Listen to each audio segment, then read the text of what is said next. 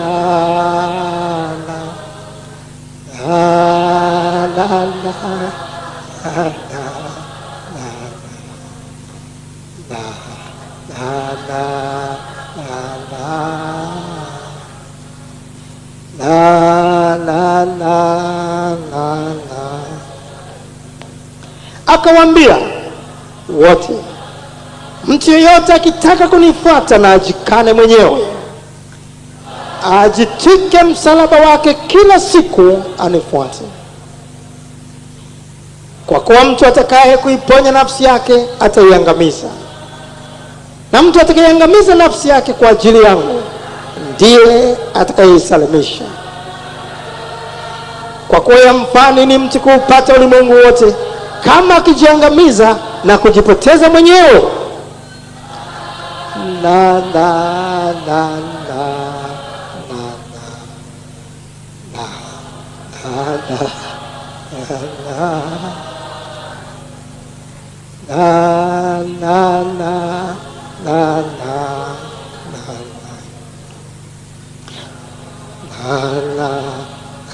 la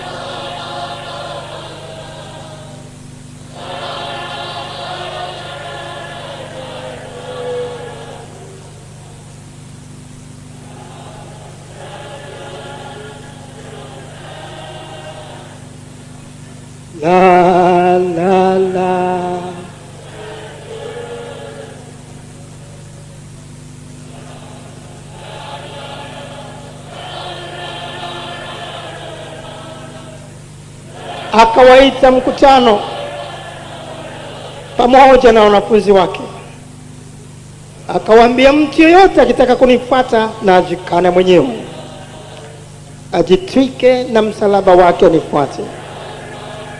Kwa kuwa mtu atakaye kuiponya nafsi yake ataiangamiza, na mtu atakayeangamiza nafsi yake kwa ajili yangu na kwa ajili ya Injili, huyu ataisalimisha. Kwa kuwa itamfaidia mtu nini kupata ulimwengu wote akipata hasara ya nafsi yake?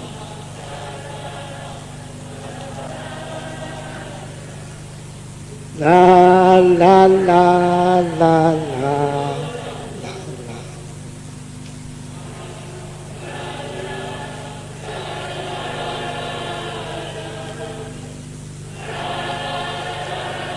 Wakati wa Yesu aliwaambia wanafunzi wake, mtu yeyote akitaka kunifuata na ajikane mwenyewe, ajitwike msalaba wake anifuate. Kwa kuwa mtu atakaye kuiokoa nafsi yake ataipoteza, na mtu atakayepoteza nafsi yake kwa ajili yangu ataiona. Kwani atafaidiwa nini mtu akiupata ulimwengu wote na kupata hasara nafsi yake? Au mtu atatoa nini badala ya nafsi yake?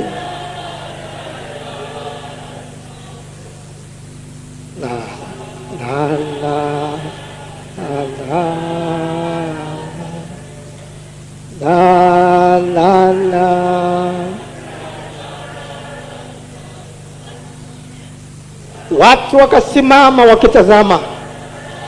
Wale wakuu nao walikuwa wakimfanyia mzaha, wakisema, aliokoa wengine na jiokoa mwenyewe kama ndiye Kristo wa Mungu mteule wake. Wale askari nao wakamfanyia dhihaka, wakimwendea na kumletea siki, huku wakisema, kama wewe ndiwe mfalme wa Wayahudi, ujiokoe mwenyewe. Na mmoja wale wahalifu waliotundikwa alimtukana akisema, je, wewe si Kristo? jiokoe nafsi yako na sisi. La la la la la la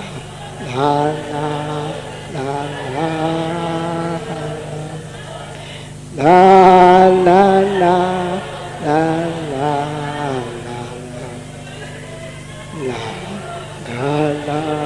la la la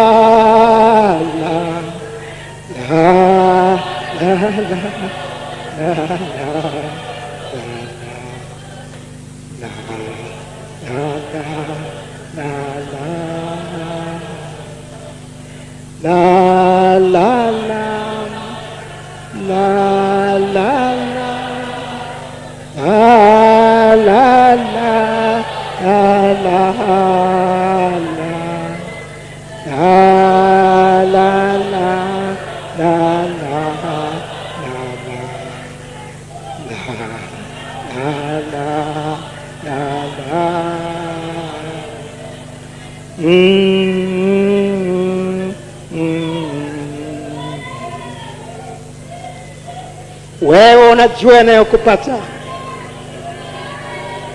Tayari ndani yako unahoji, kama huyu ni Kristo, kama uliyemwamini ni Kristo, mbona anakupata anayokupata wakati wewe ni kiongozi wa zone na kazi yote nzuri unayofanya? Mbona anakupata wakati unaongoza kanisa la nyumbani? Mbona anakupata wakati unaomba na maombi yote hayo ya ulimwengu? Mbona anakupata unayowapata wakati unaongoza section?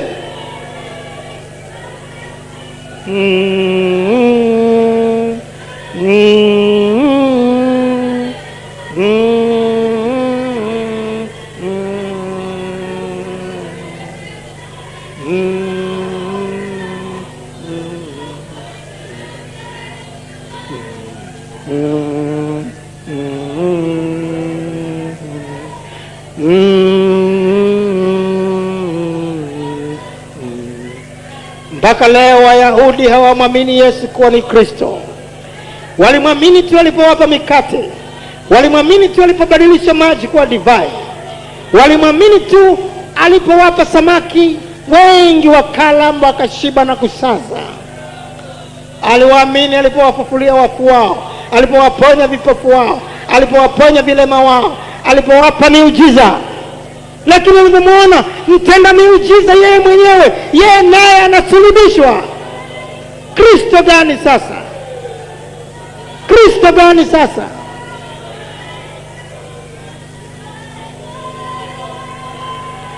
La la la la la la la la la la la la